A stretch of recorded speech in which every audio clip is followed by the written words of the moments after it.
E vamos trazer para cá os nossos analistas já, Yuri Pita e também Renata Agostini, junto comigo e com a Dani. Eu já vou conversar aqui com o Yuri, boa tarde para os dois primeiro, né? Já conversando aqui com o Yuri, porque, Yuri, as Forças Armadas, elas têm algumas tradições, vamos dizer assim. Entre elas, eu sei que tem uma que é a questão da idade, né? Os chefes das Forças Armadas não deveriam ser mais velhos do que o ministro da Defesa, não é isso? Oi, Glória, uma boa tarde para você, para a Dani, para a Renata, para quem nos acompanha no CNN 360. Essa regra da antiguidade leva em conta o tempo dentro da própria Força Armada, no sentido de que quem está há mais tempo naquela posição, quando há por exemplo, dois generais de 4 estrelas, o mais antigo no Exército se sobrepõe e assume ali o comando do Exército. Foi assim, por exemplo, quando Edson Pujol assumiu, sucedendo ao general Eduardo Vilas Boas, ele era o mais antigo do Exército naquele momento. Essa questão sobre o Ministério da Defesa, na verdade, é importante a gente recuperar a própria história do Ministério da Defesa. Ele foi criado lá nos anos 90, em 1999, na verdade, durante o governo Fernando Henrique, justamente para se criar uma autoridade civil que sirva de instância entre a Presidência da República e as Forças Armadas, aí sim, com militares. Foi só a partir do governo Michel Temer que o primeiro general Joaquim Silveira Luna, ocupou esse cargo. Até então, todos os outros ministros antecessores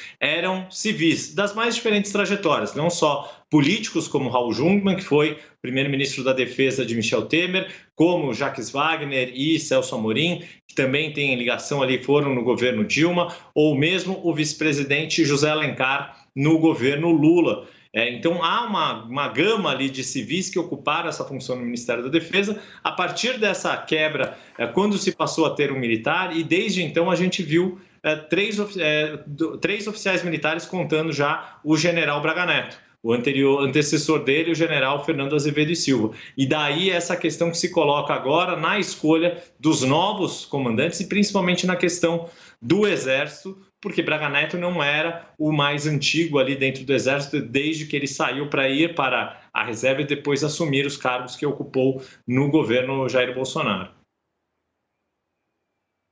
Perfeito, Yuri. Eu vou pegar daí de onde você deixou para também apresentar um pouco mais dessa tradição que é tão alheia, né, ao nosso cotidiano, nós civis aqui. Bom, o fato é que, como o general Braga Neto é menos antigo, né, digamos assim, como o Yuri estava explicando, do que esse alto comando, a Juliana explicou muito bem ali, tem mais de uma dezena de nomes à disposição, mas a prioridade sempre foi para os mais experientes, porque você tem que prestar continência para o ministro da Defesa. A criação do ministério, inclusive, tinha essa simbologia. Quando quem estava à frente do ministério era um civil, isso mostrava que as Forças Armadas estavam submetidas ao povo, né, aos civis. Com o militar, cria-se esse constrangimento simbólico de você ter um militar mais antigo prestando continência para um militar mais novo. Para manter essa tradição, pelo menos 3 ou 4 generais teriam que ir para a reserva. A gente vai ter que acompanhar como é que isso se desdobra, porque isso pode ser também ali um constrangimento adicional nessa que já é uma crise entre as Forças Armadas e o presidente, dado que nunca a gente viu aí 3 comandantes de forças indo embora ao mesmo tempo. Renata Agostini conversou mais cedo com integrantes do parlamento, né, Renata? Falou com deputados, falou com senadores. Eu queria que você trouxesse um pouco desse relato alentado que você teve sobre como eles estão vendo essa cisão aí, ou aparente cisão, entre os militares e o governo de um militar, ou ex-militar, né? De um militar aposentado, reformado, o presidente Jair Bolsonaro, que era capitão.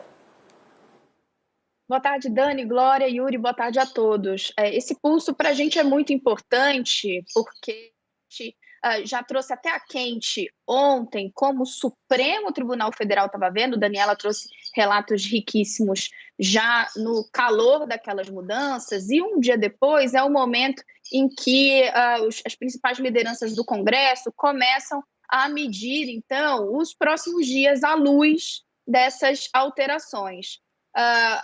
Fui diretamente nos líderes do Centrão. A oposição tem uma posição muito crítica em relação ao que está acontecendo, uma leitura de que o presidente Jair Bolsonaro está reagindo porque, na visão, aí, por exemplo, de líderes do PT, ele está se sentindo acuado, então é uma forma dele indicar que está à frente do movimento de seu governo. A oposição está tentando colocar em um discurso nos bastidores que, na verdade, isso revela certa fragilidade. Agora, como pensa o Centrão? E por que a gente traz o Centrão? Porque o Centrão ele é elemento fundamental para a governabilidade do presidente, e o presidente fez nessas trocas uma sinalização muito significativa para esse grupo, trazendo o Centrão para o Palácio do Planalto e acolhendo mais um partido desse grupo político na construção do seu governo. Outros já haviam sido contemplados. E quando a gente vai nesse grupo, a preocupação que é externada por integrantes da oposição e também por autoridades de outros poderes, eu também conversei com integrantes de outros poderes para entender como eles estavam vendo, não encontra nesse momento um respaldo no Centrão. Eles estão tentando, Dani falou logo na abertura do CNN 360, colocar panos quentes. Em qual sentido? Um discurso de que o presidente tem, sim, prerrogativa de fazer essas modificações, que ele está, sim, tentando colocar aliados mais fiéis na sua visão em postos importantes, mas que isso não indica que teremos, por exemplo, um risco às instituições mais à frente. No que eles se fiam nessas conversas de bastidores? Se fiam no comando das Forças Armadas. Entendem que as forças não se curvariam, não se deixariam ser usadas para outro fim que não os fins constitucionais. Esse discurso que está sendo colocado pelos principais generais é o discurso que o Centrão, nesse momento, está se apegando para, em linhas gerais, dizer não se preocupem, não tem nada aqui para se olhar. Mas a gente não pode perder de vista o ineditismo que foi pontuado pela Dani, mas as mensagens que foram colocadas pelo ex-ministro da Defesa e pelos comandantes das forças ao deixarem seus postos. E isso é muito significativo, especialmente quando a gente está falando das Forças Armadas, que prezam sempre pela hierarquia e, em muitos momentos, pela discrição. Dani Glória.